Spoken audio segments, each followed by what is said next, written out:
Hello and welcome everyone to the Indigenous Bear Teachings webinar. Jesse Cardinal Nitsigasun Kikino Otsinya. I'm Jesse Cardinal from the Kikino Métis settlement located in Treaty 6 territory. Welcome to all of the elders tuning in, all of the youth, people at home, people at school, universities, friends and family. We have three amazing and wonderful people who are going to be sharing teachings on the bear, Musqua. We have Daphie Pooyak, Jeff Wastesicott, Kevin Lewis. I'd like to acknowledge the partners for this event. Keepers of the Water partnered with Indigenous Climate Action, also known as ICA. Indigenous Climate Action is doing amazing and very important work on climate justice and Indigenous rights. You can check out their website. They have a Facebook page, Instagram. I wouldn't be surprised if they're on TikTok as well. So we have Lindsay Bassigal. She's the communications staff with ICA and she's helping run the show today. So thank you, Lindsay. Also, Ariel Deranger is the executive director for ICA. She's extremely talented and definitely a voice to be heard. So we want to give her a shout out today as well. Our next partner is the Indigenous Knowledge Wisdom Centre, located in Amisquitchie, Westgaigan, also known as Edmonton in Treaty 6 territory. We've been working with James Lamouche, who's the director of research. And I'll tell you a little bit about the Indigenous Knowledge Wisdom Centre. They provide educational support services to band-operated schools. They look at policy, language, culture, technology. They have a virtual library, which is online, and they have a collection of resources available for First Nation students on elders' teachings, culture, and language. They also have a YouTube channel, so you can check out their YouTube channel. And they have a conference coming up. They're partnering with Alexander First Nation Education. And Jeff, can you mute can everybody mute their, so they have a conference coming up February 3rd and 4th. And if you want more information on that education conference, you can check out First Nations Educators on Facebook. They also have a social media, they have a website, they have Facebook, Instagram, and Twitter. So that's Indigenous Knowledge Wisdom Centre, who's one of our partners. And lastly, our other partner is Kâniyâsihk Culture Camps, located in the Wastesicoot Cree Nation in Treaty 6 territory. Kevin Lewis, who's one of our presenters, he helps run the camp, and it's a year-round land-based learning camp. So right now they're in the midst of dog sledding. If you haven't been dog sledding, check it out, give them a call. You can reach them on Facebook, and they also have a website and you can book a session with them. I'd like to quickly share about Keepers of the Water. On the last webinar, which was the Indigenous Moose Teachings webinar, if you haven't had a chance to check that one out, you can do so on the Keepers of the Water Facebook page, as well as Indigenous Climate Action Facebook page. And on that webinar, I had shared a little bit about Keepers of the Water, and I just want to share with you today some of the work that we do. So Keepers of the Water is an Indigenous-led organization. We work to protect water. We work on Indigenous rights, decolonization, education, and awareness. We were formed in 2006, and at that time, there was a lot of industrial extraction happening, and there was also a lot of concern for the water. And so, a declaration was made and in 2006, and in summary, what the declaration states is that water is sacred and that we must work to protect it and to live in harmony with all of creation. So that declaration still guides our work to this day. So since 2006, we've been having annual gatherings. We call them Keepers of the Water Gathering. They've been in different Indigenous communities every year. We've had them in Treaty 10, Treaty 8, Treaty 11, Treaty 6. So we've had them in Manitoba, Northwest Territories, BC, Saskatchewan, Alberta. Some of the communities have been fly-in only communities or accessed by bush road.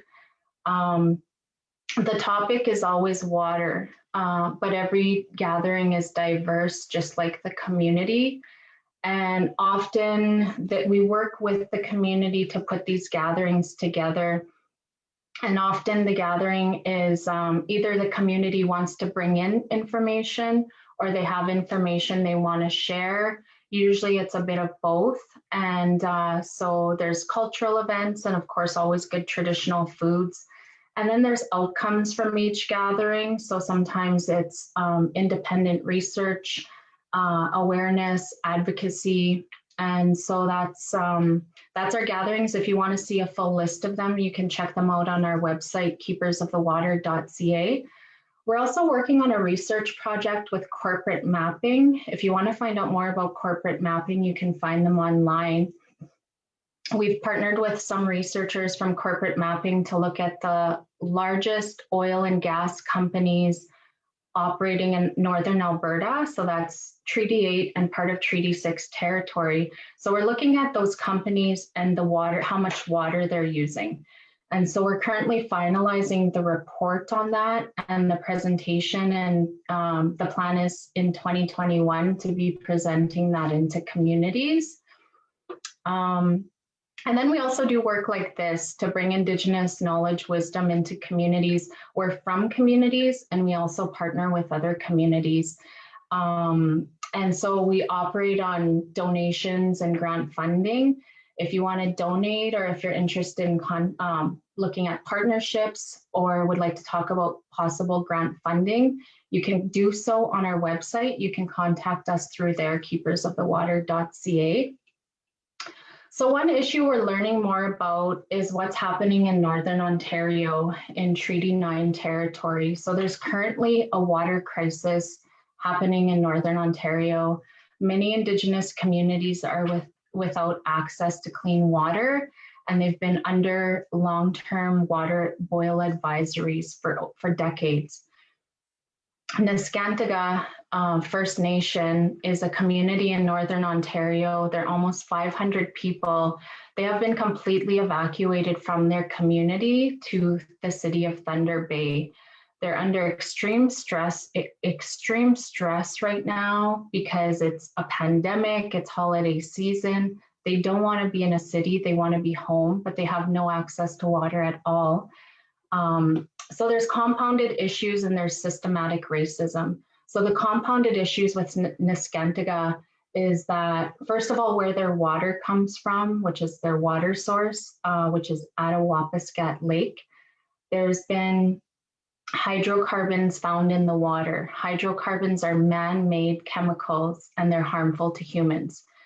Then the pipes that pipe the water from the lake to the water treatment center, there's a lot of leaks in those pipes. And that's called the distribution pipe. Those pipes need to be completely replaced. And then there's the water treatment center itself. I think of the communities of Fort Mackay and Fort Chip. They have been impacted by tar sands mining. They have state-of-the-art water treatment facilities. And so I think if those communities can have access to treated water, there's no excuse for the communities in Northern Ontario to have access to water. And so this is systematic racism because it's only Indigenous communities in Canada that have been under long-term boil water advisories.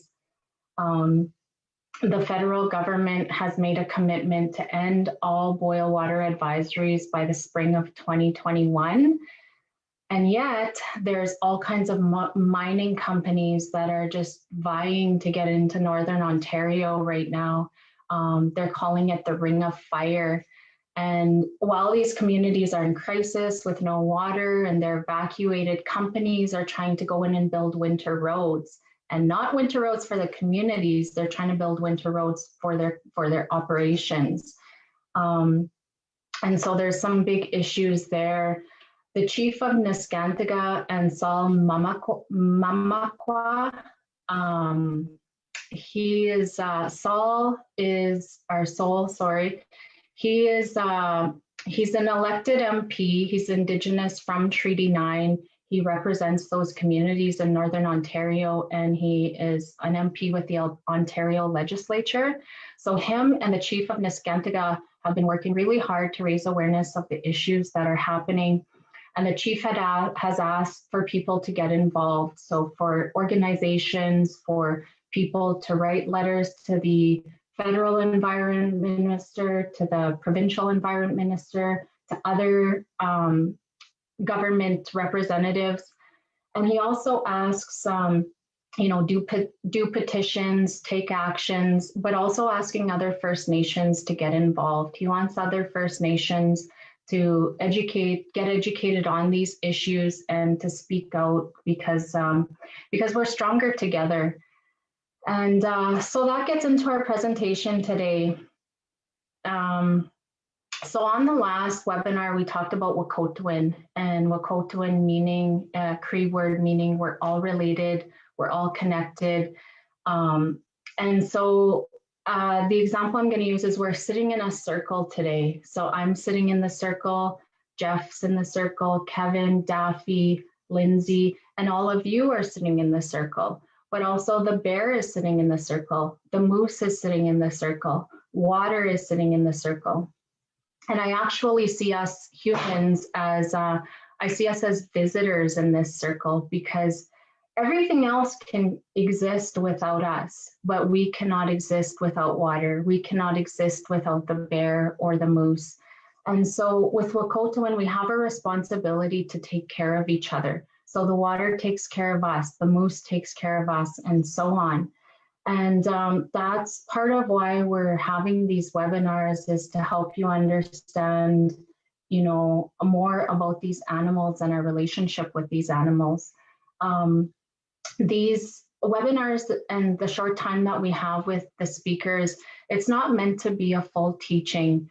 Full teachings, I've been told, can take, a day, 14 days, weeks, months, years. So what I encourage you to do is reach out to Jeff and Daphie and Kevin, bring them to your group homes, bring them to your communities, bring them to the places where the knowledge needs to be shared, and make the time and space to, spend more time with them learning about these teachings.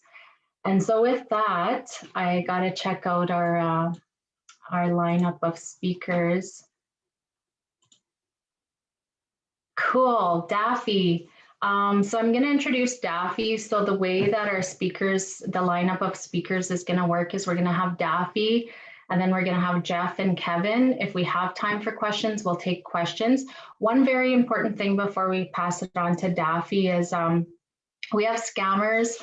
So they're trying to ask you to sign up click on a link or pay. There is no cost to watch this webinar. So don't click on any links and don't give out any of your personal information. So I'm just going to tell you a little bit about Daphie. I first met her at the Saddle Lake Education Conference in February. I heard her speak, and she just has such a beautiful spirit, and I'm so happy and thankful that she's here with us today. Daphie is a Nakota Cree traditional teacher and a cultural advisor. She comes from the Sweetgrass First Nation in Treaty 6 territory. She's a mother of 5, a grandmother of 4. Over her lifetime, she's worked as a professional educator in cultural education and land-based learning.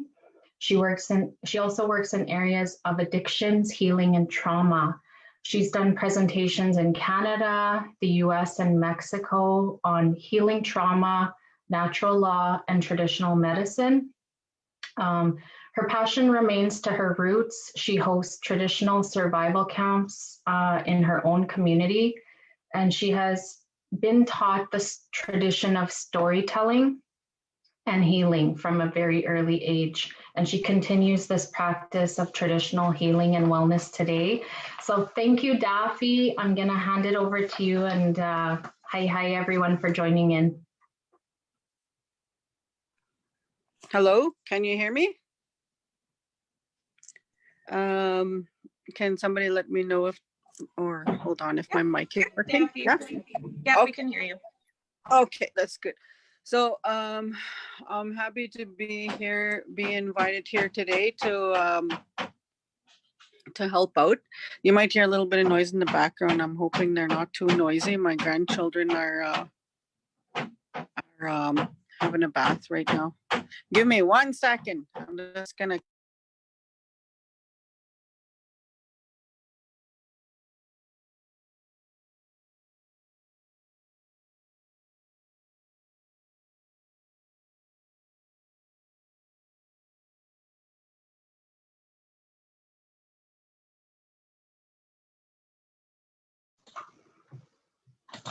So while we're waiting for Daphie to join back on, so the way that it's going to work is we are trying to run the webinar in an hour and a half. So they have approximately about 25 minutes each. And if there's time for questions, then we'll open it up for questions. You can go ahead, Daphie. Okay, sorry about that. My It's okay. grandson was in the bathroom. Well, I'm happy to be here. Some of the when I was a little kid, my grandparents taught me about the creation stories, but the creation stories are much more. The creation stories, they teach you about natural law. They teach you about also who holds the natural law. So what I didn't really understand too much about it when I was a kid. My grandparents talked about the creation stories, and they also spoke about like a gift that and a natural law that Creator and Mother Earth had given to each of their children, because they had a big family, they had a big home.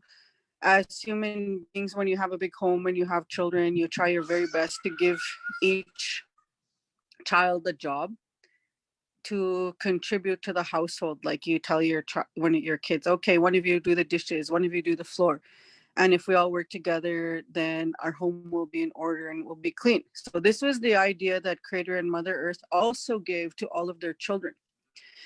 They gave each of their children a gift, but it was much more than just a gift. It was the stories. Each gift that was given was also a piece of natural law. They held a piece of natural law, so their duty was to carry the certain laws, and it is very important. So one of the things that the bears were asked to carry was they were asked to carry the laws of child rearing.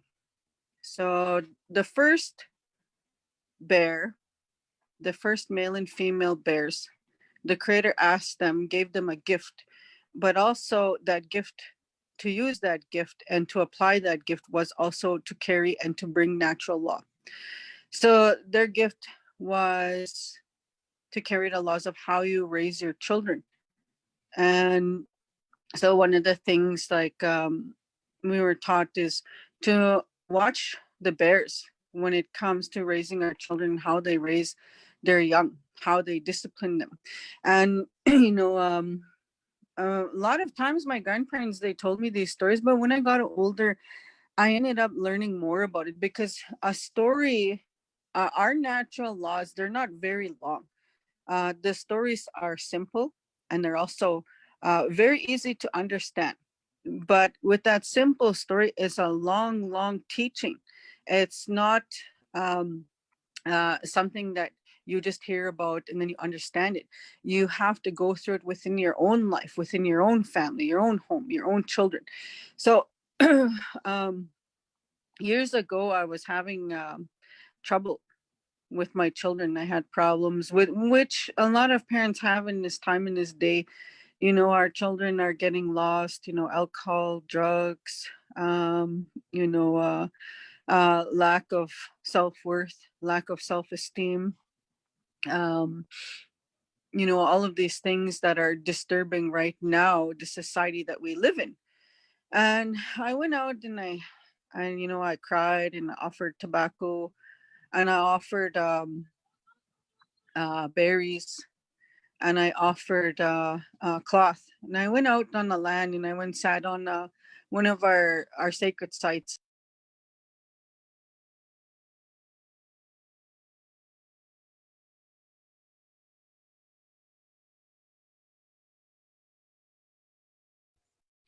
I think that we lost Daphie, maybe. Oh, Okay, are we on again? Yep, you're back. Okay, You might where just did want you to lose turn me your at? you might want to turn your video off. I think it might be taking too much internet. Really? You can Okay. keep your I can video. turn No, it keep your video on, Daphie. It's fine. It's fine. Okay. So where did I get cut off at?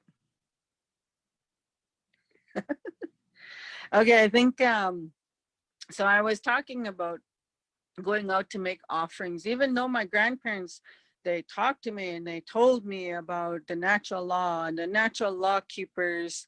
I didn't quite understand. Then I become a parent myself, and then I go through difficult times with my teenage kids, alcohol, drugs, fighting, you know, and lack of self-worth, lack of self-esteem, and a lot of, I guess, confusion around who they are, and a lot of especially, you know, when we're coming from a place where it's difficult during that time. Even when I was younger, it was very difficult to stand proud as a First Nations person.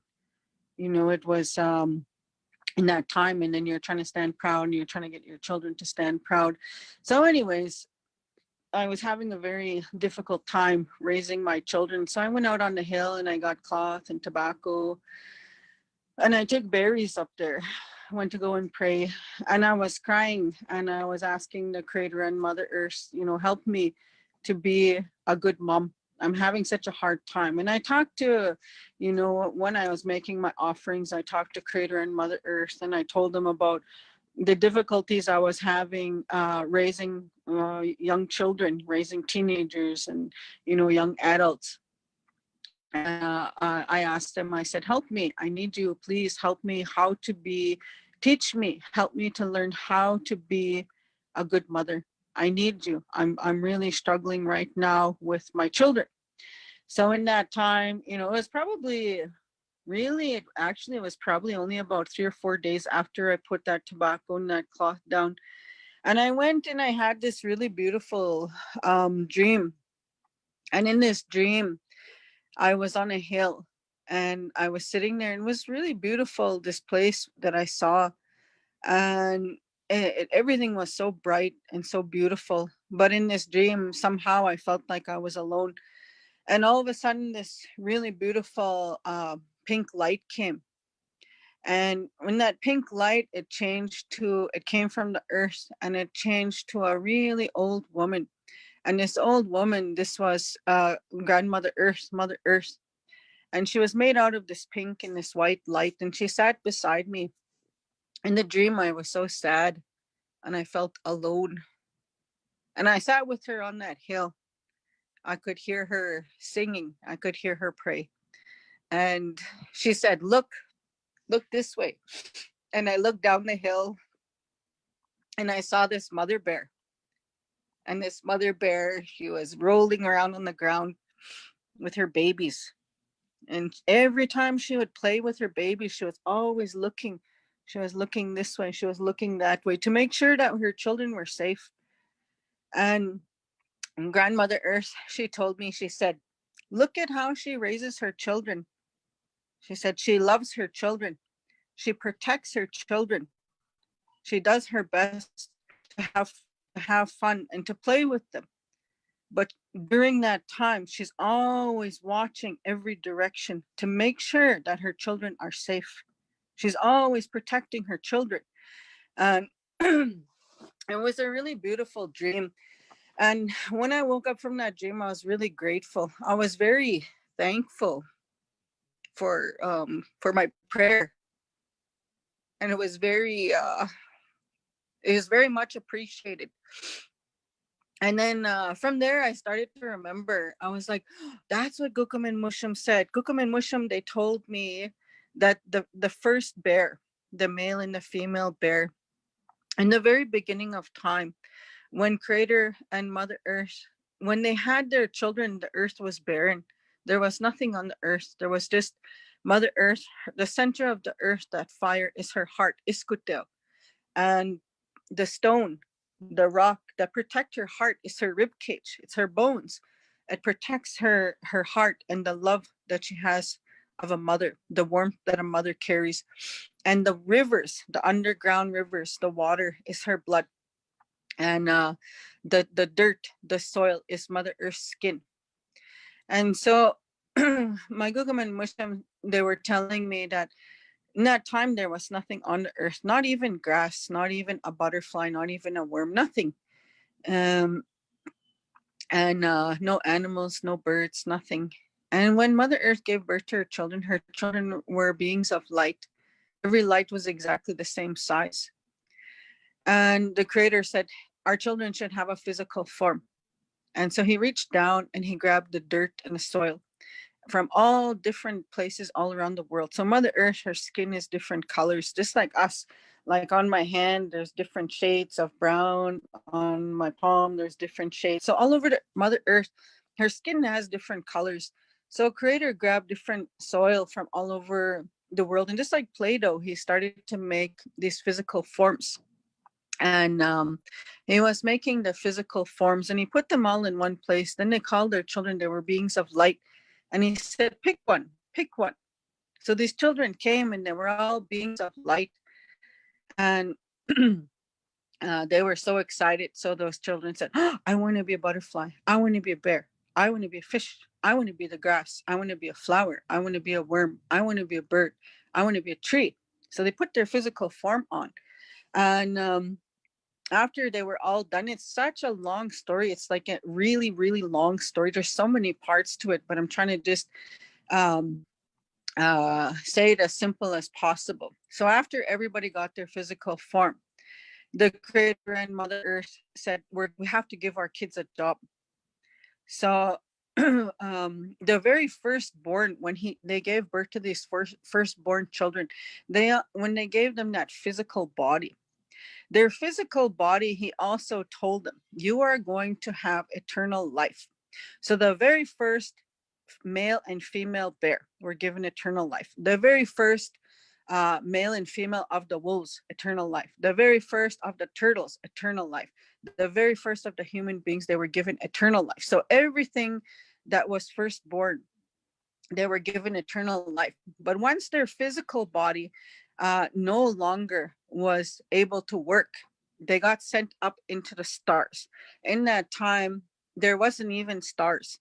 And so it was the firstborn children who became the stars. And they talk about we have our own constellations, the constellations of like the bear. And within our, sometimes people say it's a sensitive topic to speak about, but I think that more people need to have that understanding of it. In our Sundance lodges, we have 14 poles, and each of those 14 Ys, their Y poles, they all point to a different constellation in the star. So one of those constellations in the stars is the bear. So in the Sundance Lodge, there's 14 main poles, and those are the 14 main law carriers that we follow on this land, Turtle Island. There's many laws, many more, but those are the main ones, and plus the center pole, so that's 15. And so one of those main poles in the Sundance Lodge, it points to the constellation of the bear. And a lot of these things, they're kind of they're very simple to understand, but at the same time, they're also very complex. I'm still learning. I've only learned about 5 of the poles. I have a long ways to go. I still only carry a pinch of the natural law. But if I go back and I start to remember the creation stories, I'll probably remember more, because it's much more. A creation story is not just a creation story.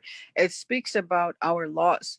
So, I had a dream one time, and in that dream, I was in the stars. And when I was in the stars, I woke up and I felt like I was alone, and I looked up and I was sitting in the stars, and I looked and I saw Mother Earth on the left of me, and I heard this singing voice. and these women came and they were dancing in front of me, and they were the four grandmothers of the medicine, the ones that sit in the four directions. And they danced in front of me and they sang. When they walked by, I saw their clothes, and in their dresses they were real flowers, like real live flowers, real live medicines. Grandfather told me these are the ones that carry the laws, that govern the laws of our medicine. That's also one of the ones that's in our lodges, one of the poles. And they told me, look this way, grandchild. And I looked in the sky and I saw the constellation of the bear. And I said, these are the ones that carry the loss of our child rearing. So when we have problems with our children, raising our children, we're supposed to make offerings to the grandmother and the grandfather bear and tell them, I'm having a hard time with my children, and talk about everything as though you were talking to another human being, as though you're talking to a counselor. So you speak to them about all of the problems you're having raising your children, and you offer them tobacco, and you offer them like fish and berries, and you ask them that they help you in Creator and Mother Earth's loving way. You ask them that they work with Creator and Mother Earth's love to help you to learn, to help you to grow, and to help you to understand what it means to be a parent. And in this time and day, it's very difficult. Um, uh, so many people are having a hard time to be a parent. And we live in also a time where people worry a lot about what other people think and what other people say.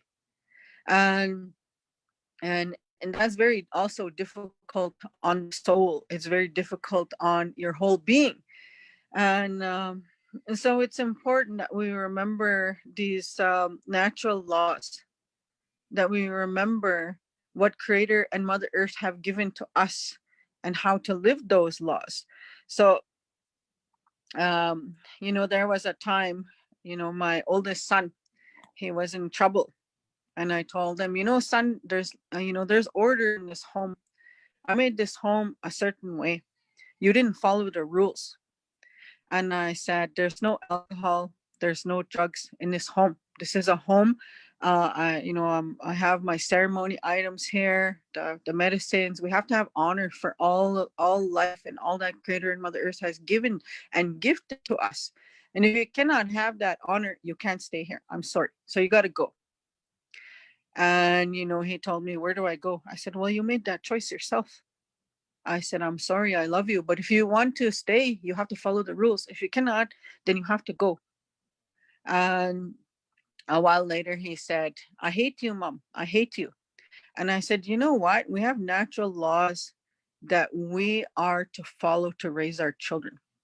And I said, I don't even need you to like me to be your mother. I don't need you to like me to do my job and to follow natural law as a mother. You can hate me all you want. I am still your mother. That doesn't change anything. My job is to teach you right from wrong. And if I cannot teach you that, then you'll have to learn that on your own. I've done enough to teach you how to live a good life. And I am not your friend. I am your mother. And we take a look at the bear. When the mother bear, when those babies get to a certain age, she gets rough with her children too. And we were told to follow when raising our children, to try to teach them. And that's important part. Love is very important when raising your children, but discipline is also very important. We need to discipline our children. Sometimes we have to get harsh. And that is the same way that Creator and Mother Earth, sometimes they send us a sign, or sometimes they're trying to speak to us. And they speak to us when they first come in a very kind and gentle way. And if we don't hear them, and we don't listen to the signs, and we don't listen to what they're trying to teach us, well, Creator and Mother Earth get louder. So they raise their voice and they speak louder. And if you still don't hear them, they raise their voice even louder. And then they try to get your attention again. If we still don't understand that, sometimes they yell really loud. So that's the same, you can learn a lot from watching how bears raise their children, to love your children, to protect them, but to also teach them right from wrong. If they choose to go on the wrong way, it is them. As long as we do our job as human beings to follow those laws of how to raise your children, the laws that govern us. You know, when we get to the spirit world, the Creator is going to ask us, you know, we gave you these laws. We gave you these laws. We tried to help you to live the best way. And we're going to have to answer for that. You know, we're going to have to answer to what Creator and Mother Earth are talking to us. They're going to ask us questions. So it's up to us. We get to choose whether we're going to follow natural law. We get to choose whether we are going to have honor for the laws that were set for us. These laws belong to the land. They are the laws of how we live and how we govern ourselves on Turtle Island and to live in. These laws are very important. They teach us how to live in harmony and how to live in balance. Harmony and balance is way out of whack right now because of the abandonment of natural law. We still have many people who continue to follow and live natural law, but we have many because of the residential schools and all the things that happen that do not understand natural law anymore. So the creation stories are a very big part of teaching and understanding natural law, and they're to be taught to the children, no matter how small. You know, it's important because I think my grandparents, they started to teach me the creation stories. I think I was probably the first time my Gukum was telling me about the creation stories. I think it was about 3, but I didn't really sit still. And I really started to listen more when I was about 5 years old. So when I was 5 years old, that's when they would tell me, like in the winter time, they would, every time the snow would come, I would be very happy because every single night when I was with my grandparents, my Kukum and Mushum, they would tell me about the creation stories. And I look forward to that every year, and they repeated them every year. There's also a lot of disciplinary stories in there. So those are also important to talk about the consequences when the consequences of our wrongs and the consequences of our lack of understanding or our lack of belief in the natural laws. So I'm not sure if that was 25 minutes. Is there any questions? A couple minutes. Yeah, we have a couple of minutes for some questions. Thank you, Daphie. I just love hearing your voice and your teachings. Let's check out. I know some of the questions on the last webinar, which we weren't able to catch. One of the questions was about the bear. Does it represent anything? And I know you shared that with us, but does it represent like something? It represents parenthood, mother. And also too, the elders say that, let's say you can also tell about the year and about the harvest, like the harvest of berries and medicine. So let's say if the female bears only have 1 baby, that means it's not going to be abundant in the berries and the wild game. So you have to be extra careful when the bears only have 1 baby. Let's say there's a year where there's a lot of female bears and they have 2 or 3 or 4 babies. That means it's going to be very abundant. There's going to be a lot of berries. There's going to be a lot of fish and a lot of wild game.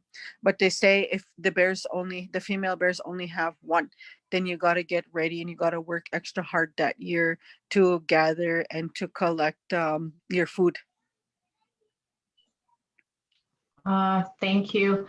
So this will be recorded. You can watch it later. One other question, I'll just, somebody was asking about, because we have about 2 minutes, they were asking about the idea of the bear being in charge of childbirth, which I think you just explained.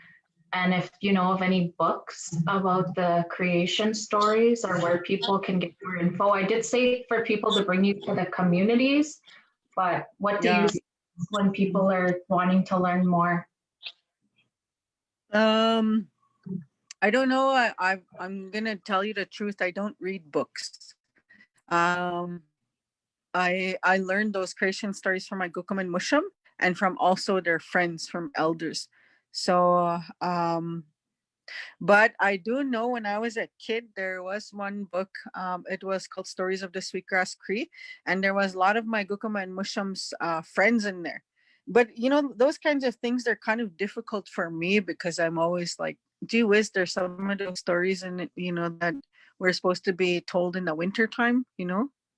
So I don't know. My first suggestion would be, you know, to seek out somebody who understands the creation stories. They're very, very long, those creation stories. So somebody would have to have, you know, a few days, you know, at least to talk about them. One day is just, it's not even enough. But you know, if it has to be, then you know, I guess people could read. I don't read very many books. I just know that the Stories of the Sweetgrass Cree, there was lots of my Gukum and Mushum's friends who were, and I actually heard lots of those stories from those people who are in that, who contributed to that book. If that's helpful. Yes, it is. So that is a book, Stories of the Sweetgrass Cree. Thank you, Daphie, so much. I'm starting to learn about this too. I just want to give thanks to the University of Blue Quills, who has really helped me on my own journey of learning, because they're a big promoter of culture and language, and it's actually through Blue Quills that I've met most of you. So we're going to go on to our next presenter, Jeff Wastesicott. I'll just read a little bit of his bio, and then if you want to learn more about him, his full bio is on the Facebook event page. So Jeff comes from the Kâniyâsihk Cree Nation. He has served as a language consultant and knowledge keeper for many years. He continues to dedicate much of his time to helping people overcome personal challenges through ceremonies, traditional medicines, and counseling. He has dedicated his life to the preservation of the Nehiyaw language and culture. Jeff recognizes the spirit within the tongue as he interprets the parables within the Nehiyaw language. And so thank you, Jeff, for joining us, and I'll let you take over from here.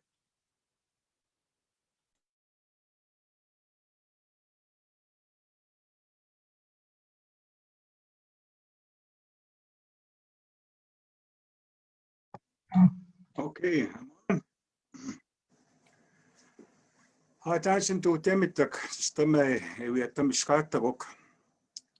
Misaatsiginogan tuuttamek. Mina evinanaaskumakuuttavina on uts kattavina maaguissiak. Teviga kiugaattuakuutta. Tevit peatsemustaattuak. Mina kuttakiissika miniguissiak. Eku siis pittämään. First of all, I want to greet each and every one of you that are here. Foremost, thank Creator for today and the gifts that we still carry today and that knowledge. I was thinking a lot about past couple of days about we tend to translate a little bit different than what the English term knows about this bear. They call it a bear, and if you ever look it up, they refer to it as a carnivore, like a real scary. They instill fear in that term bear. What really connects us to Mashkwa is that connection to the land and to the medicines. And I want to share a little story with you, because it's these stories that evolves us to be able to spiritually understand, rather than creating a perception of that term bear from that English language. A long time ago, my granny my grandmother, my Kokum, was still alive, she had shared a story with me on what the connection to the laws of the land were. And a lot of times we tend to articulate and translate things a little bit different than the English language.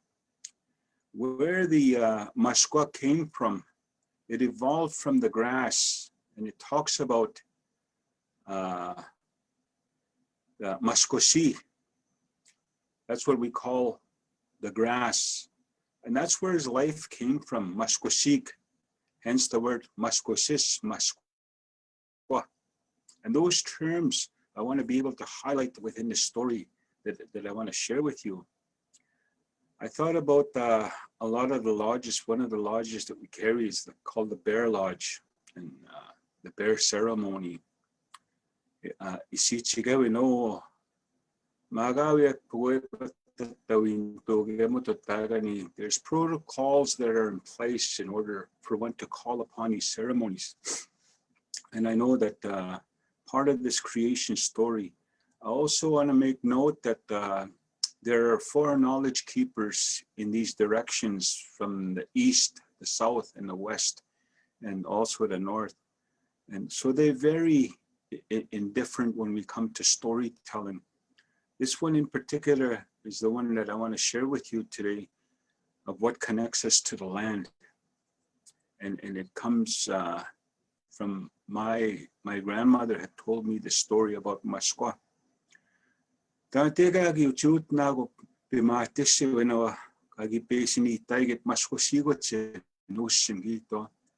grandmother said that the bear evolved from the grass. And when he arose 4 times. The very first one, they referred to this little bear that first awoken from the grass. They call him, out here in the west, they call him Wagayus. Over in the east, they call him Opatsawansis. And there's a reason why they call him Opatsawansis, because Epatanahanasked, meaning he'll crawl up a little tree and he'll make that thing bend. Hence the word, this is where they come from, Waginogan, one of the lodges. So again, when he arose, he had spoke, because at one time, all of creation spoke one language on Turtle Island. And he said when he woke and brought his life from the grass, he says, O Manila, uteni sipoetan, kati sip mamemi tigo masipi, misiwe evinte sipoe maskawahtamuak, ay sinyo gitawayapachita taskino. When this little bear awoke, he says, I will follow the eastern waters, and I will go give strength to the land for the people to use and utilize. The second one that got up, a black bear rose the second time from the grass, and he said, Umani nagape na timiwak, eguteni nigay sipoetan, misyooma, ewinte sipoe maskawahtamok, ay sinnigitawyapachita, egutitawit sinahtamashat, askino. When the second bear, the black bear, arose, he says, I will follow the southern waters, and I will go give strength to the land for the people to use so that they may be healthy. The third one that arose from that grass, he said, Uteni na sagit tawag ni gay sipuetan. Egote site pagaimuan. Uwat siya. Tawiwawagitas kamagyak. Egote misyo inte sipue maskawah tamuak askino ay sinigitawiapachita. Egote taw siminat. The third bear that arose was the brown bear, the grizzly bear. He says, I will follow the western waters, and I will go give strength to the land for the people to use. For I have enough strength to climb all the mountains and the terrain, and I will go give strength to the land. The third one that arose, the fourth one, the last one, Neoga pepasigo teogo omasko. Umisigito epigisquatigoak. Utenina kishipiga maga isipoetian. Egoteni gaidotan. Misiewin tesipue maskawata moga skino. Aisinyo gitawiapachita. Maga namoyani na nikakawisimon. Ewi papiagik aisinyoak. Ewi giskino mo tantege tisigiwe sigachagu nagisigawe. The fourth one arose was the polar bear. He says, I will go to the northern waters and I will go give strength to the land for the people to use so that they may be healthy. But I will not go to sleep. I will await for the people and I will show them the pathway back to the star world where they came from. That is why when these ones manifested from the grass, in the fall time, when the medicines are about to go to sleep, the grass will lay down. That's why the bear, Mashkwa, has to go to sleep and lay down too, and becomes dormant in hibernation. So this is the keeper to a lot of the natural medicines. We see it when we say Mashkwa. Mas, that's a parable meaning the strength and the power of the land. The power and the strength of the land. Maskawak, Maskawisi, you hear that, eh? And Maskwa and Maskigi.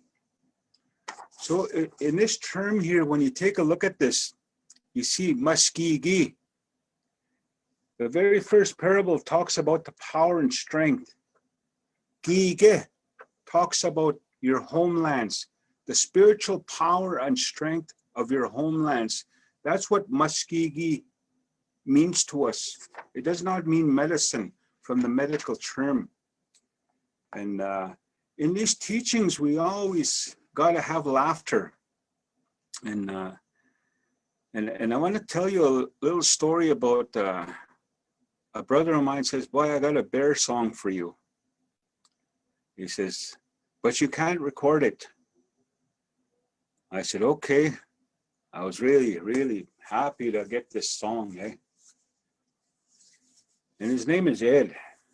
He lives in Winnipeg. I said, brother, I got a song for you. It's a bear song. Here it goes, but I don't want you to record it. It goes like this. Do-do-do-do-do. Can't get enough low sugar crisp. So that's the bear song. In time with these things, you know, we need laughter in a lot of our teachings. And so I ask you not to record that song. In the terms of Maskwa, it talks about the carriers of one of our of many lodges. And a lot of times prior to us entering in that big lodge, the Sundance Lodge, we honor this bear because it carries a lot of medicines. We utilize a lot of the bear grease, the bladder, the feet that we utilize, even the hide. We call that Masko Utagwanagan. Utagwanagana is what we refer to as a robe. And we honored this because it had medicine on it. The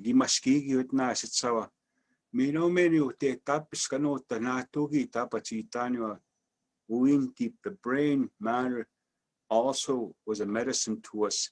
The tongue that lifts, there's a little bone in there, we use that as medicine. And all these things, the back of those back straps on the bear were that. A lot of people used to be able to eat this bear. I find it so sacredly that I don't bother it because it's in a star world. That big dipper that you see in the northern sky represents that big bear. And that's the one that shows us our journey home when we leave this world, when we pass away. That's the one that carries and shows us that direction towards home, to where our creation came from. So within this one that said that he was going to go and prepare the land prior to us coming into this world, we were always standing upright. And the teachings that we were told about the bear, and a lot of these ones, the medicines have a name to them, just like the bear root, the maskominanatik, maskomina, maskopagwa, agomina, asini maskwa, wanikiawak. You know, these are terms of the medicines, the natural medicines that we come to understand. So in preparing medicines, we always acknowledge through prayer of that give and take relationship. One of the things that and it gives us the strength and to be able to connect spiritually. So when that question, what does it actually represent? It represents the doorway to the land of how and one of the things is it creates that relationship through these stories. And they're not legends, they're not myths, they are the relationship we must have with the land. So within these creation stories, I come to realize that a lot of the medicines have a bear name to it, just like the bear root, you know, the mountain ash, that we call it maskominanatik, maskomina, the bear berries. And they refer to that as giniginik or giginigan is what they refer to it, bearberry bush. So every one of these things have an acknowledgement to it, eh? Oh, I don't know what's happening here. You could just keep going, Jeff. Okay. Where was I at? Anyway, I was here anyway. One of the things that connects us to that land is being able to honor it and respect it. And a lot of times, a lot of these ones, you'll see the hump on its back. Waigan is what they call it, eh? And this is what they refer to the bear lodge. And this, some of them is composed of 40 willow lodges, and being able to understand that creation story of all of these 40 willows that they have a representation and a significance to it. Just like the star chart that you see back here, these 40 stars, these 40 diamonds that are around here in the white, it talks about that bear lodge there. So the star blanket and the star teachings are all composed of that creation story. So when we acknowledge this bear, we call this Uwaigan, that big hump on its back. And these are representations of those lodges. Even the horse has that hump on its back, Uwaigan. Hence the word Waginogan. They're the carriers of these lodges. So when we put up a horse lodge, a buffalo lodge, a bear lodge, and they even have a moose lodge. And I know that the Blackfoot people, they carry a beaver lodge, eh? And these are the ones that are held sacredly, and being able to understand them within your language definitely opens the doorway to that spirituality. Because when we present to you as a bear, the only perception that you're going to create by yourself, it's a carnivore. I got to be afraid of it. This is not about fear. It's about respecting distances. 2 years ago, me and my son, we were down duck hunting down the bank here, and we came upon a bear. Said, "Dad, look at that bear." I said, my boy just say, "Awas maskwa, awas." But he's got to hear you. So he hollered out loud, "Awas maskwa." And the bear, maskwa, looked at him and walked away. I said, that's how because you need your language to connect to the land. And one of the things that he said, I said, my son, if you said, "There's a bear," and if you run from that bear, he doesn't understand that language. He's going to chase you, thinking that, "Come and get me, I'm a happy meal," you know. So it's what really connects us to that land is the language. So we use a foreign language to these things. We are not connected anymore. And that's why there's such a big movement on with language. So how we extract and use these medicines, we have to go back to the origins of language. And one of the things is the laws of the land. And like Daphie was saying, these are the laws of the land that we must share. We have yet to come to that shareness. And I don't know what's happening.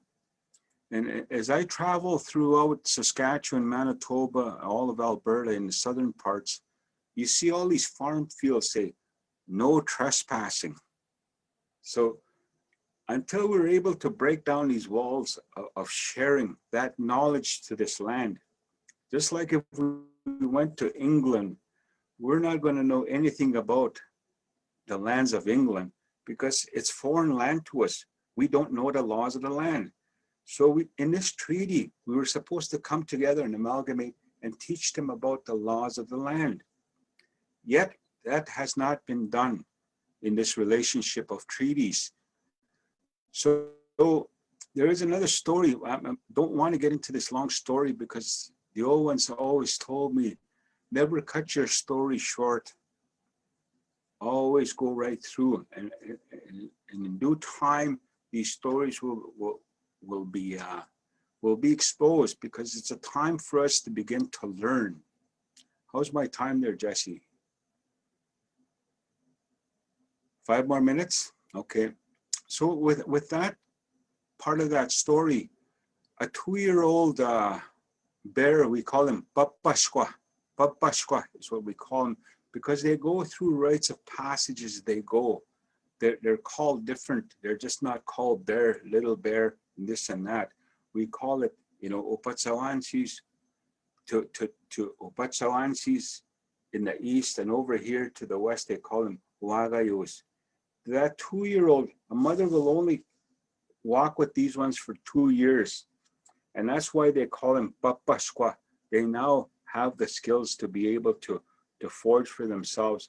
And then within that 4th year, the 4th year, they begin their cycle over again. So this is when they begin mating after 4 years. And then again, Nusemaskwa, Yapemaskwa is what they would call them. So there's different names to them.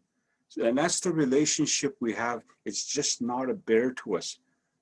So again, we got to be very cautious. And this is why we need to speak on behalf of our Mother Earth, because these ones don't have a voice to speak on them for themselves.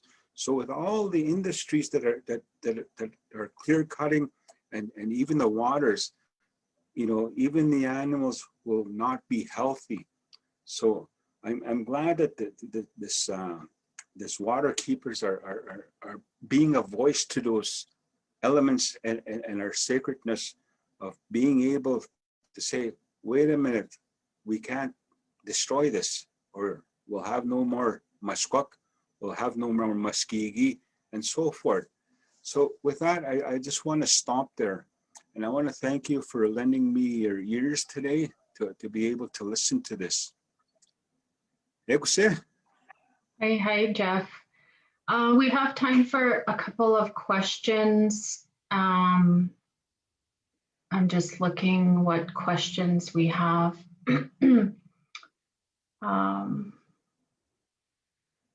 lot of people joining in from all over the place. Okay, so we have the questions in the chat here. You talked a little bit about hibernation. Can you tell us a little bit of any understanding you have about the bear and the hibernation and what's happening at that time? Yeah. Well, they understand when it's about time to hibernate. And one of the things that a bear does, and I was shown this medicine that they go dig up by the water, and it almost looks like a big onion. And they call it Nipawashk is what they call it, And this bear eats it, eh? And that's what actually puts him to sleep, eh? And I know that in the time when this hibernation, when that grass begins to lay down, and we see the grass laying down, and that is the time for them to go and hibernate, eh? And it's a cycle. When you take a look at the moons, and I wanted to share one more thing with you. Pay attention when it comes towards January, when the Thunderbird comes home in January, eh?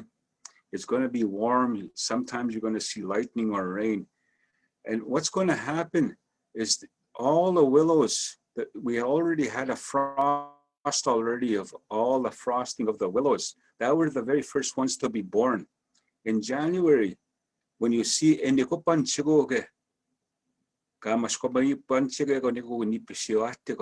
meaning when you see the frost of all the trees and the willows, that is when the bears are born, the cubs are born. Eh? So the first breath of air that the old ones would say, when they inflate those lungs, they frost up the whole trees, the willows, and everything. So pay attention to that, because the land, we're able to read the land and also read the sky. And that's what our elders taught us, eh? Awesome, thank you. Hi. So as Jeff said, with these animals, we have to take care of them, because if we don't take care of them, it's going to be soon after that we disappear. We're all connected, and we cannot exist one without the other. So we can't just have a couple of bears and throw them in a zoo, or, you know, moose. Like, people might think, well, I don't need bear, or, you know, they're dangerous or whatever, but there's so much more to them than some people understand. So our last speaker, Dr. Kevin Lewis, I'm going to read a little bit of his bio. Kevin, and tell me if I'm saying this right, Wastesicoot. Dr. Kevin Lewis is a Plains Cree instructor, researcher, and writer. He has worked with higher learning institutions within the prairie provinces of Manitoba, Saskatchewan, Alberta, in the areas of Cree language development and instructional methodologies. He's been working in community schools, with community schools, to promote the land and language-based education. He's a founder of the Kâniyâsihk Culture Camps, and he runs a land-based Cree immersion school in his community. So we're going to have Kevin speak, and then we'll close off the session. So go ahead, Kevin, you can take it away. All right. That's it. I'm just going to leave the logo on there for a little second. So I'm going to use it as a mnemonic to sort of like a model that we use at our culture camp. So ni ganit tiga na naskomun kutaga sami nagisiga mamigusia ya uigusia gabmiu muhtia yugo isiga pisimo waskutina maguya miuichihtun sagihtun yugo tapun gaguapachitaya. So I think I'd like to open up with that, thanking the Creator for giving us another day, and also the sun for coming out and lighting up our walk. And so a little bit of our logo here, and I just decided to leave it on because I want to use it as a reminder of what we do here. And you'll see way on top, you'll see the sun, and I don't have the moon in there, but the moon's up there, and as well as the stars. Yeah. So they're all up there, and then just below them are the flyers, all the winged ones that use the skies. And then just below that are the standing trees back there. And this kind of looks like our camp, and it is in a way a representation of what we try to teach in this camp. And then those trees that are behind there, those are the ones that we use for our miguapa, our teepees, our lodges. Some of those trees, there's poplar trees, there's birch trees, there's willows, there's spruce trees, pine trees, all these different trees. And I guess the logo is not showing there. All right, so anyway, I guess you can go to our website. Thank you for stating that it's not showing, and then hopefully my face shows here. Anyway, yeah, maybe you can go to the website and you can take a look at it from there. I'm going to yeah, I was just talking about the logo. And Kâniyâsihk Culture Camps, that's where we teach, that's where we do a lot of these teachings. But at the bottom now, coming to the land, you'll see two teepees on our logo. And one teepee represents everything that is taught out there, all the world knowledge, all the different cultures, all the different ways of praying, being, and doing things. But then the other lodge represents our ways of doing things, which is you can, in that lodge, you can use your medicines, you can use your sweetgrass, you can bring out your rattle, you can bring out your drums, you can bring out your medicines there without being questioned, without being scrutinized, without anybody telling you, you know, there's no place for that here. And it's because it's a safe place. And we've been scrutinized, you know, our own people have scrutinized us, and we've sort of brought our knowledge keepers down and kind of looked down at them for too long. You know, by creating a space like this, we start creating an identity. We start creating that how we're related to each other. And so in those, where those teepees are, and I'm in one of the big teepees right now, actually. And this is where we teach, this is where we do ceremony, and then this is where we do our pipe ceremonies. We use our medicines, we use our rattles and our drums in here. And we have tobacco, we have sage hanging here, we have all sorts of things that are here. We have stimao, that, you know, that's here as well, that we use. And sorry about the lighting. I'm trying to lean forward so you can, at least you can see my brown face here. So what happens is in that lodge, we've started to see the fruits. We started to see sort of like that connection, that healing that needs to happen in all of our communities. And what's the is this a few years back, I'm going to say about 19, 20 years back, my uncles and I were standing right by the lake over there. And one of them is here with me right now, and really love their teachings. And you know, they talk about the songs, they sing the songs, we sing the songs. We do this lodge called Pihtaogamik, which is the Bear Lodge. And in there, this is where you kind of see that logo of ours in real time, and you're singing the songs, and then you start asking a whole bunch of these questions in those old, because they're singing really old songs, and the only way you can find out how those songs sound is by just actually going in there and taking part. And in that lodge, which is probably like, I'm in about a 30-foot teepee in here right now, and that's about as big as that law lodge.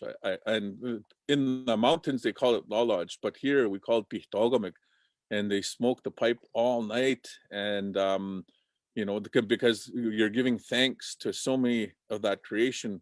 So I was naming last time I was sharing this, and I share this all over the place because it's just an intro. Like if you really want to know more, like Nsusaaya Dita, he mentioned about protocol. So here's something about protocol that I wanted to share. You see this, there's tobacco, but it's just not tobacco like stimao, but it's like the old type stimao. So that's something that we go out with the kids, with adults, with whoever wants to learn about it, and we'll go collecting this in the Bronson Lake Forest area, which is our traditional territory, and all around that area. This is stuff that we pick from there, right? You know,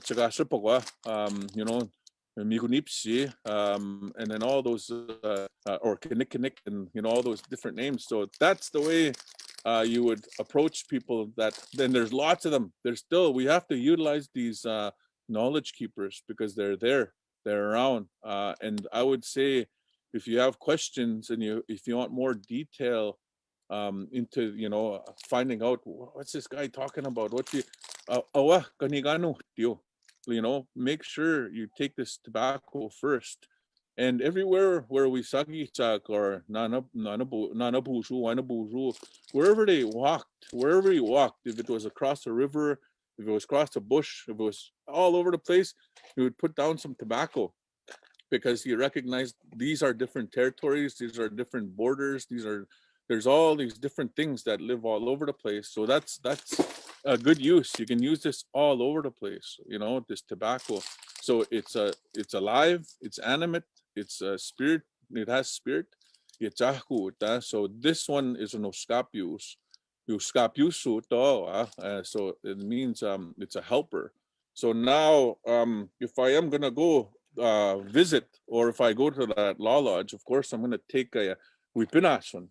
Like this, today we use cloth, and before this cloth had come, they used to use willow. So this was again another question that we used to use or ask, and what type of willow will depend on the location that you're at. So these protocols will vary because there's so many different types of people all around, right? There's different types of knowledge systems that are out there, and this bear lodge is also known, or an equivalent to a Mityogamik, and then that's where this governs us, this law lodge. I mean, this Mityogamik is the heart, right? And so we started talking about the heart, and in a lot of ways, meaning that we're poor in a lot of ways, and we're talking to elders right now all over, you know, and asking about Indigenous education and Indigenous control over education. The curriculum is here, it's written in our lodges, and people always say, well, is it provincial? Is it a provincial curriculum? And where is it written? Is it written? So here's the cool story about this. So now I'm gonna say a few of these stories because it was my my doctorate research. It was to hang out in these lodges to figure out a lot of lodges, you know, and we have so much information in those lodges, but understanding the intro to them, because there's like both Daphie and Jeff had mentioned, a lot of these institutions like the churches, the schools, you know, the politics of them, the laws that they created, some of them kind of don't align with the natural law that was given to us. And then where is this written? Well, it's written in nature, it's written in the mountains.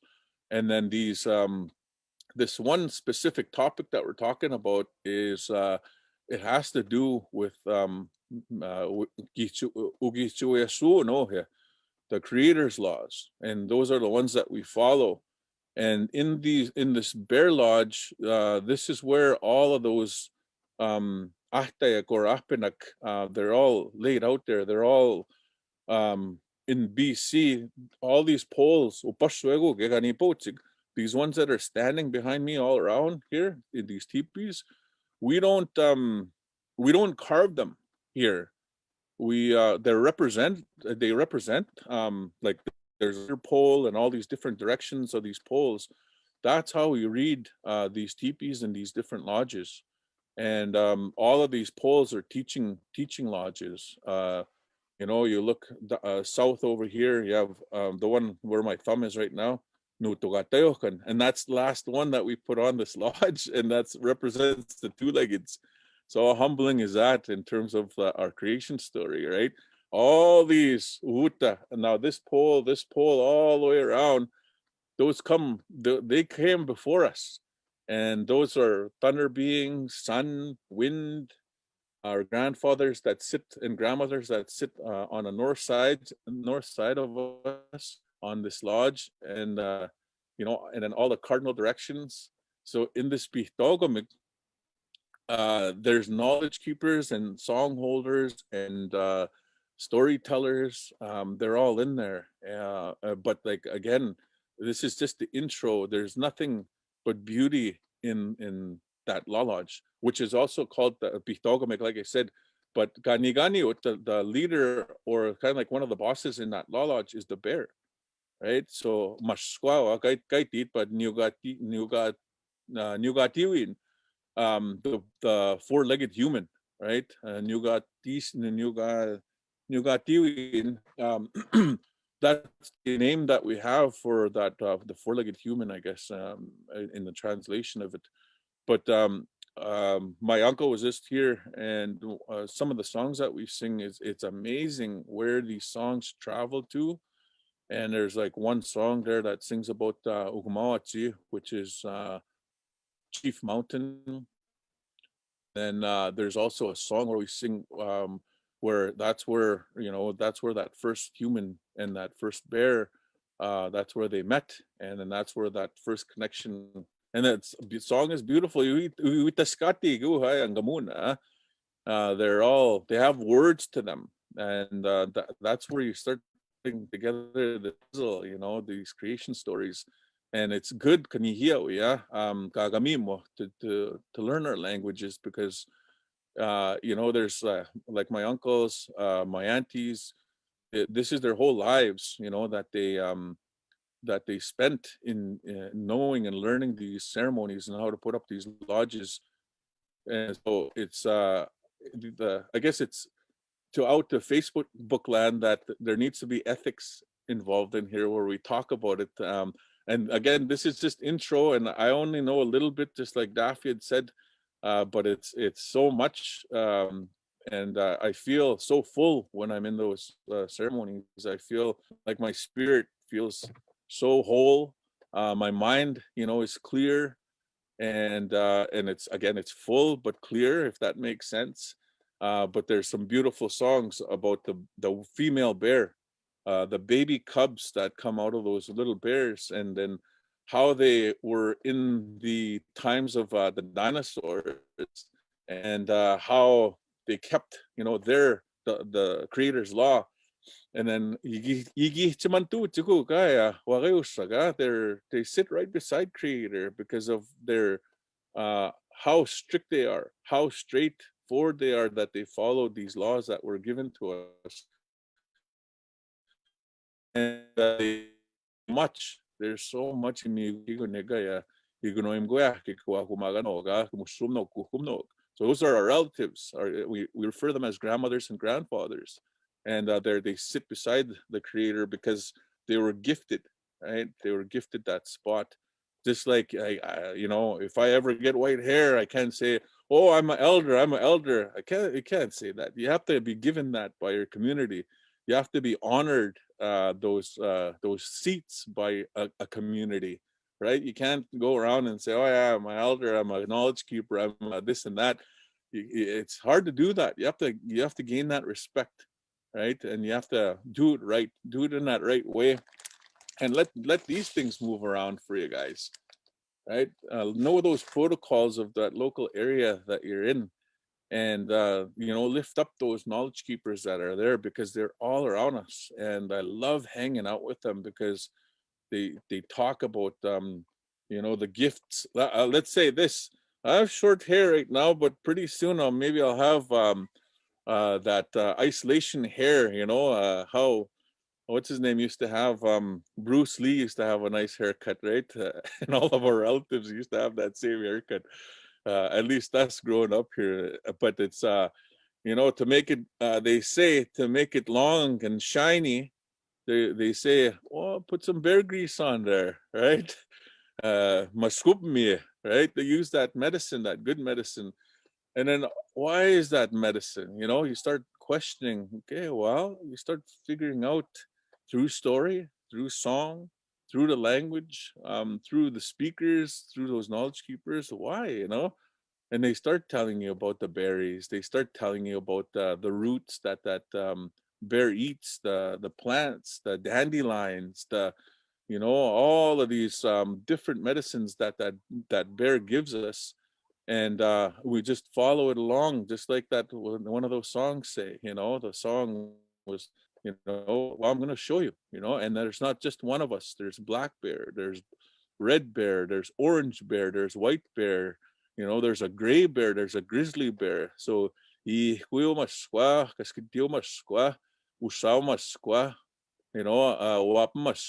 all of these wapask, right? Oh, we have a whole bunch of different bears. The little cub with magans, right? And what those mean. So there's they give so much, and they're still around. Now, one thing we need to realize is, and this is Wapmaskwa, the polar bear. He was given the job to look after Mskwami, right? He was given these the ability to sort of understand that as soon as he keeps on making tracks in that snow, in that ice up where he is, that means there's going to be balance in the world. So in the time of climate change, in the time of water keeping, and singing those songs and making sure we do our part as human beings. Again, we're that last hole in that teepee. We're not the first, so we have to recognize that these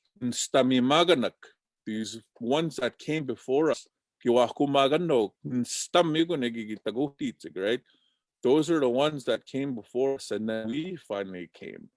And then in the ceremony, you're going to see we're the last ones that we give thanks to the Nutuatayokan, right? That grandmother spirit that takes care of us. But it's, again, this information that we're sharing, all of, we have bits and pieces, and it takes a whole bunch of us to remember bits and pieces because we've been separated, systematically separated. These reserve systems were not always around, right? We were free, and we still are free, and to go coast to coast to coast to coast, right? But in time of isolation now, big tips right? Big tips meaning the black bear goes to bed one night, and that's the hibernation that so this bear goes to bed one night. And then my uncle just shared this while he was here real quick, and he's like, Lake used to say this, and that's kumpan nirvana. And again, adding to sort of what Jeff had said, that on January, that she would turn once in January, and it was about that time, and then that's where she would give her birth to these cubs. But again, she would go into isolation, right? And or the Maskwa, Napio Maskwa, they would go into isolation, and they would not eat, they would hibernate, they would isolate, they would sleep, and they would meditate.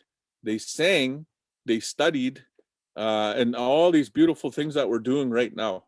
That's what we're doing right now, is we're in our bubbles and we're isolating, but we're never ever alone. Okay, never ever think you're alone. Breathing, that's a grandfather that's helping you breathe and talk. If you can pray. If you want to cry, use all those different emotions that were given to us, but we have to emotionally grow, and this is a wonderful time to do that. Now, that's a police officer of all these medicines. So again, it's really good relative of ours, and it's just an intro that we get to do here. But there's a lot of knowledge keepers, and I want to encourage people to start going to those different ceremonies, so we get that identity, so we get that picture, and you get it in real time, not just through Zoom, but when things cool down here and we start healing, go hang out with those elders, because I miss them. I miss them, hanging out with them. You can't go visit them right now, but somehow, some way, maybe we can convince them to go on Zoom or FaceTime and use technology, and they are, and thank you for the elders that are listening. no munanto itita migo magapata maga muigakyo nga tsumunana muigakyo nga tutinan. So it's just sort of like that ethics again. We need to figure out, you know, how much to share online and Facebook and everything else, but just to do an intro to see if we can fill up those lodges when it gets cleared up here, you know, post COVID when we're dealing with this. But we need, you know, those elders to be well. We need you guys to be well, and pray to those grandfathers and grandmothers that sit on the north side, you know. Those relatives of ours can help us, but also understand that they rest too in the winter time where they hibernate, and then they're also involved with some. There's so many awesome stories out there. I wish we had more time, but again, we only have 5 minutes, and then I'm going to leave it open for questions. And thank you for logging in, whoever's logged in. We don't know how many people are listening to this, but again, here's better show this off. There's our swag. So you guys, if you guys want some swag from our, or just come visit us, you know, or get a hold of us. We love the Indigenous Knowledge and Wisdom Centre. We run things. We're big supporters of them. Wilfred Buck has an amazing storybook on where poles are pointing to, 7 stars this way, 7 stars this way, and there's layered stories to those. All right, that's just an intro that he does too. But again, they're starting to come out. We're starting to finally come out with our stories, and I hope I get to see, you know, great grandchildren, grandchildren. You know, I hope to do things right, and if I do things right, I will get to see that. But again, we have to walk and tread carefully, and then with always the guidance from the elders, and that's what they say. And then if it's really something really special, then you can put that tobacco and sweetgrass and cloth there, and then just go ask for your prayers. You know, maybe a story, maybe. So that's just the way we do things. And the water keepers, again, them too, the amazing work that they do all across our territories, right? And July next year, and I might as well put this out, we're going to be putting on another water gathering and a women's gathering. So think about the full moon in July, and all the listen to rock star speakers, some knowledge keepers, and just amazing women and people that'll be showing up. So thank Jeff and Daphie for what they do, and prayers to their home fires and to keep on doing what they're doing. So hi Kevin. I just wanted to keep listening all day to all of you. Thanks for mentioning the water gathering. So Keepers of the Water partnered with Kâniyâsihk Culture Camps this past summer. We are going to have another women's gathering and a water gathering combined. That'll be held out at Kâniyâsihk Culture Camps. So follow us both on Facebook because we'll be posting information. Kevin, there's a question if you have any published work. Have you written anything that people can look at? Yes, I have. We have some work down in New Zealand, some journals down there that we talked actually about exactly this, like the stories that we're getting at Tayohyu, and how to be respectful, you know. And again, I write in there about how beautiful they are, how loving the elders are, but to tell them so we don't lose them, right? We need to keep on, we need sessions like this, especially right now. They're healing to our ears, to our hearts, to our whole being, you know. But they're, just look those up. I'm sure you can be able to find them. And then digital technology and language. So there's a couple of new publications that are out there, like chapters. So there are. Okay, so we'll get it. We can get. Sorry, what's that? I'll have more to come though here. Okay. Soon. Right on. So I'll track them down for everyone and we'll get them out on, get Kevin to post them and we can post them as well. And Jeff, I just want to say your song was a big hit. Everybody keep asking to hear the bear song that you shared with us. So thank you. And Daphie, thank you. Lindsay, thank you for helping to run this technology. That's not something that many of us are, you know, some of us can even do. So thank you for that. I was gonna say when I posted this that my cousin had told me it was my Notsawis Henry Cardinal. He's from Goodfish Lake. Him and my auntie Mildred. It's their anniversary today, their 41st anniversary from Goodfish Lake, Alberta. He's the son of my Mushum Harrison Cardinal. So I have to say happy anniversary. And we are looking at having future webinars. I know Indigenous Knowledge Wisdom Centre is interested in hosting some more. So we will be having some discussions on that. And again, if you want to donate for the work that we're doing, you can do so on Keepers of the Water website, keepersofthewater.ca. I want to thank all of you for taking the time to attend today.